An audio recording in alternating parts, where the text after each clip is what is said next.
നടക്കാനിരിക്കുന്ന American president തിരഞ്ഞെടുപ്പിനെ വലിയ തോതിൽ ബാധിക്കുന്ന ഒന്നാണ് ഇസ്രായേൽ ഗാസയിൽ നടത്തുന്ന അക്രമം. അതുകൊണ്ട് തന്നെ ഏത് വിധേനയും തിരഞ്ഞെടുപ്പ് കഴിയും വരെയെങ്കിലും പ്രശ്നം പരിഹരിക്കേണ്ടത് അമേരിക്കയുടെ കൂടി ആവശ്യമായി വന്നിരിക്കുകയാണ്. കെയ്റോ ചർച്ചയിലൂടെ ഗാസയിൽ വെടിനിർത്തൽ കരാർ നടപ്പാക്കുമെന്ന പ്രതീക്ഷയിലാണിപ്പോൾ അമേരിക്ക. അടുത്തയാഴ്ച അവസാനത്തോടെ കെയ്റോയിൽ വെടിനിർത്തൽ കരാർ പ്രഖ്യാപിക്കാൻ കഴിയുമെന്നാണ് അമേരിക്ക പ്രതീക്ഷിക്കുന്നത്. ഇതാദ്യമായി കരാറിനോട് അടുത്തെത്തിയിരിക്കുകയാണെന്ന് US പ്രസിഡന്റ് ജോ ബൈഡൻ പറഞ്ഞു.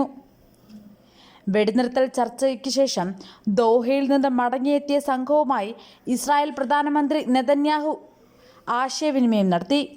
വെടിനിർത്തൽ നിർദ്ദേശങ്ങൾ അംഗീകരിക്കുമെങ്കിലും 6 ആഴ്ചയ്ക്ക് ശേഷം ആക്രമണം പുനരാരംഭിക്കാൻ രേഖാമൂലമുള്ള ഉറപ്പ് വേണമെന്ന് നെതന്യാഹു അമേരിക്കയോട് ആവശ്യപ്പെട്ടതായി ഇസ്രായേൽ മാധ്യമങ്ങൾ റിപ്പോർട്ട് ചെയ്തു.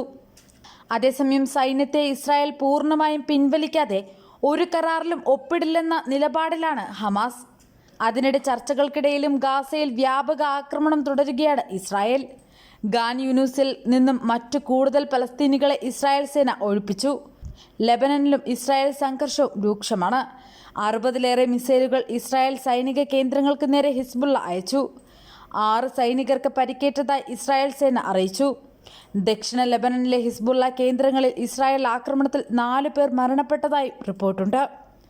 അതിനിടെ ഗാസയിൽ 1/4 നൂറ്റാണ്ടിനിപ്പുറം ആദ്യ പോളിയോ കേസ് റിപ്പോർട്ട് ചെയ്തിരിക്കെ കുഞ്ഞുങ്ങൾക്ക് അടിയന്തരമായ വാക്സിൻ നൽകാൻ ഒരാഴ്ച വെടിനിർത്തൽ അനിവാര്യമാണെന്ന് ഐക്യരാഷ്ട്ര സംഘടന ആവർത്തിച്ചു.